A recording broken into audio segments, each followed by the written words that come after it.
Ay mga ka-foodies, gusto mo ba ng masarap, masustansya at less effort sa pagluluto ng mga ulam? Tara, share ko na sa inyo kung paano. Alam nyo ba guys na pinagsabay ko na ang pagsasaing at ang pagluluto ng ulam. Gamit ko ang isdang pampano, pinahiran ko ng asin at ng luya. Tapos pinasok ko yung luya sa loob ng isda.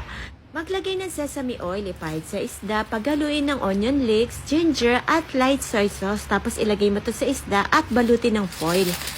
Magsaing naman tayo, 3 gatang yung sinain ko. Hugasan mabuti ang bigas at kapag nahugasan na, maglagay ng pandan para mas mabango ang sinaing. Alam niyo ba guys na first time kong gagamit ng multi-cooker? Ang dali lang palang gamitan, ayan, pindutin mo lang at set mo na sa rice cooker.